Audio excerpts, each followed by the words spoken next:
আজি প্ৰথম একক মূল্যাংকনত আহিব লগা পঞ্চম শ্ৰেণীৰ কেনেকুৱা ধৰণৰ প্ৰশ্ন বা ব্যাকৰণ কি আছে সেয়া দেখুওৱা হৈছে। ভিডিঅ'টি আৰম্ভণিৰ পৰা শেষলৈকে চাবা আৰু কেনে লাগিছে লাইক কমেণ্ট কৰি জনাবা।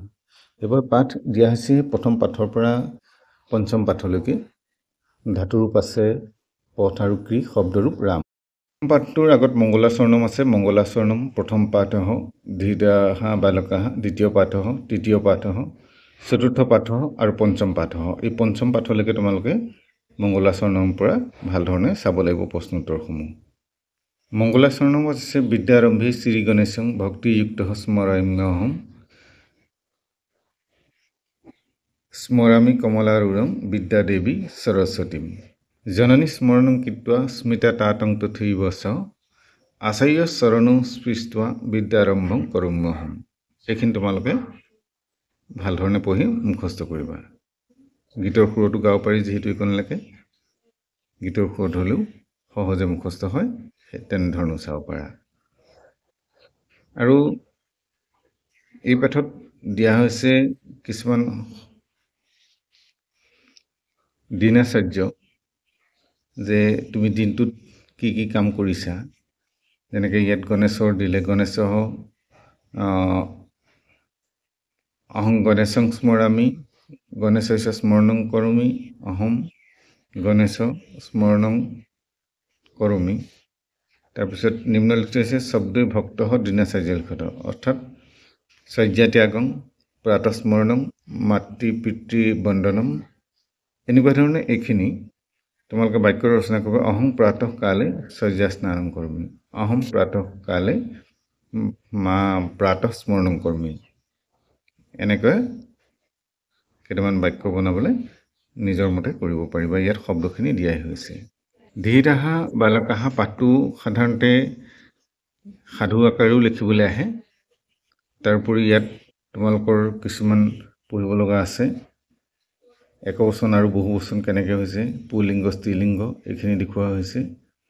তাৰিতবান তাৰিতবন্তঃ, কৃতবান কৃতবন্তঃ এইখিনি স্ত্ৰীলিংগটো দেখুওৱা হৈছে। তাৰোপৰি তোমালোকে প্ৰশ্ন উত্তৰখিনি ভাল ধৰণে চাবা। পাঠটো জনাৰ পিছত প্ৰশ্ন উত্তৰখিনি অতি সহজ হৈ পৰিব। ইতিমধ্যে আমি আগৰ ভিডিঅ'ত এইখিনি আলোচনা কৰি গৈছোঁ, প্ৰশ্ন উত্তৰসমূহো কৰা আছে, তোমালোকে চাব পাৰিবা। ৰিক্ত স্থানানি পূৰণ আছে, বহুবচনে লিখাটো এইখিনি আছে। ছাত্ৰঃ দেৱং নমস্কৃতবান, ছাত্ৰাহা দেৱং নমস্কৃতবন্তঃ, এনেকুৱা ধৰণৰ। দ্বিতীয় পাঠত কিছুমান শব্দ দিয়া হৈছে, গতিকে এই শব্দ অৰ্থখিনি তোমালোকে প্ৰথম জানিবলৈ চাবা। প্ৰশ্ন হয় বালকঃ দ্বিচক্ৰিকা বালকঃ দ্বিচক্ৰিকায়াং গচ্ছতি, গতিকে তাৰ ওপৰত প্ৰশ্নও আছে। আৰু তাৰোপৰি একবচন দ্বিবচনটো কথা আছেই। আৰু ইয়াত দিয়া হৈছে দণ্ডঃ দণ্ডেন, এয়া আচলতে বিভক্তি প্ৰয়োগ, তৃতীয় বিভক্তি প্ৰয়োগ দেখুওৱা হৈছে। তোমালোকে বিভক্তিৰ বিষয়ে ভাল ধৰণে নেজানিলেও ইয়াত যেনেধৰণে উদাহৰণ দিয়া হৈছে তেনেধৰণে বৰ্তমান কৰি যাবলৈ অভ্যাস কৰিবা। তাৰপিছত জননী দেব্যাং আলোৰেতি, শেষৰ শব্দটো দি দিয়া হৈছে। বাকীকেইটা তোমালোকে আগৰখিনিত উদাহৰণ চাই পেলাই যিখিনি কৰিছিলা তাৰ লগত মিলাই পেলাই শব্দখিনি ব্যৱহাৰ কৰি যাব লাগিব। এইখিনিও প্ৰায় আগৰখিনিৰ সৈতে একেধৰণৰ শব্দ। বালকঃ কন্দুকেন কিৰতি, বন্ধনীৰ শব্দটো তৃতীয় বিভক্তি প্ৰয়োগ কৰিব লাগিব। প্ৰথম শব্দটো ৰঙা ঘৰৰ ভিতৰত যিটো আছে সেইটো থাকিবই, আৰু বন্ধনীত থকা শব্দটো তৃতীয় বিভক্তি প্ৰয়োগ কৰি শেষৰখন লগত লিখিব লাগিব। ইয়াতো ঠিক একেধৰণে বুলি ক'ব লাগিব। বন্ধনীৰ ভিতৰত থকা শব্দটো তৃতীয় বিভক্তি প্ৰয়োগ কৰি পেলাই মাজত ব্যৱহাৰ কৰিলেই হ'ব। পাঠত আছে গীতামিতম। গীতামিতমৰ কমেও 2টা বা 3টা শ্লোক প্ৰথম অৱস্থাত মুখস্থ ৰাখিবা। পৰাপক্ষত সম্পূৰ্ণকৈ ৰখাটো ভাল। ইয়াৰ পৰা বিভিন্ন ধৰণৰ প্ৰশ্ন আছে, খালী ঠাই আছে। সম্পূৰ্ণকৈ জানিলেহে সেই প্ৰশ্ন উত্তৰসমূহ আৰু খালী ঠাইসমূহ কৰিব পাৰিবা। বিপৰীত শব্দ আছে, নবানী জীৰ্ণানী, তেনেকুৱা ধৰণে। সুভাষিতানী আছে। সুভাষিতানী মুখস্থ কৰোঁতে নম্বৰ অনুসৰি কৰিবা। যিটো পৰীক্ষাত 2 নম্বৰ সুভাষিত বা 1 নম্বৰ সুভাষিতটো লিখা বুলি প্ৰশ্ন হ'ব পাৰে। গতিকে যিকোনো এটা সুভাষিত বুলি ক'লে একো দিগদাৰ নাই, কিন্তু নম্বৰ কৰি পেলাই যেতিয়া তোমালোকক ক'ব তেতিয়াহ'লে নম্বৰ অনুসৰি গাব লাগিব কোন নম্বৰ কোনটো সুভাষিত। তাৰপিছত সন্ধি ভঙা আৰু যোৰা লগোৱা আছে। এইখিনি সন্ধিয়ে ভঙা আৰু যোৰা ল'ব, এইখিনি ভাল ধৰণে চাবা, ইয়াৰ পৰা প্ৰশ্ন দিয়া হয়। পঞ্চম পাঠত বুদ্ধিচাতুৰ্যম, ইয়াত বিশেষকৈ প্ৰশ্নোত্তৰখিনিৰ প্ৰয়োজন আছে। প্ৰশ্নোত্তৰখিনি চাবা আৰু সদায় প্ৰশ্নোত্তৰখিনি সম্পূৰ্ণ বাক্যত কৰিবলৈ অভ্যাস কৰিবা।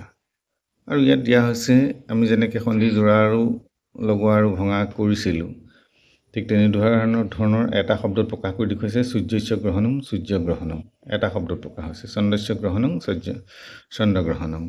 এইখিনি আকৌ ভাঙি দিয়া হৈছে হিম যোগ আলয় সমান হিমালয়, ৰাম যোগ অয়ন ৰামায়ণ, এনেকুৱা ধৰণে। গতিকে পাঠসমূহ ইয়ালৈকে আছে। ইয়াৰ পিছত আছে ব্যাকৰণ, অৰ্থাৎ শব্দৰূপ আৰু ধাতুৰূপ।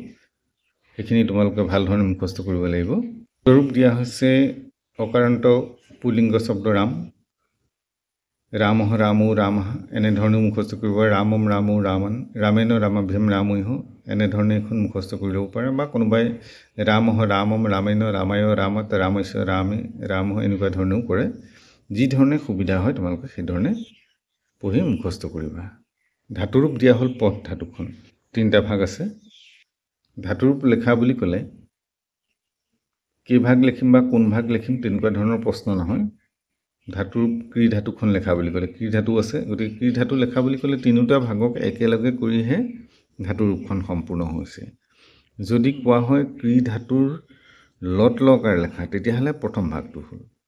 আকৌ যদি নহয় বোলে ক্ৰী ধাতুৰ লিট লকাৰ বা লং লকাৰ, যিটো ভাগৰ নাম কয় সেইটো ভাগ, কিন্তু যদি কোৱা হয় ক্ৰী ধাতুখন লেখা বা পথ ধাতুখন লেখা, তেতিয়াহ'লে সম্পূৰ্ণকৈ লিখিব লাগে। আজিলৈ পাঠ ইমানতে সামৰিছোঁ। পৰৱৰ্তী নতুন পাঠ লৈ তোমালোকৰ মাজলৈ আহিম। চেনেলটো চাই থাকিবা, আৰু চেনেলটোত যদি নতুন তেতিয়াহ'লে এবাৰ ছাবস্ক্ৰাইব কৰি বেল আইকনটো প্ৰেছ কৰিলে নতুনকৈ আগবঢ়োৱা পাঠসমূহ তোমালোকে লগে লগে লাভ কৰিবা। নমো নমঃ।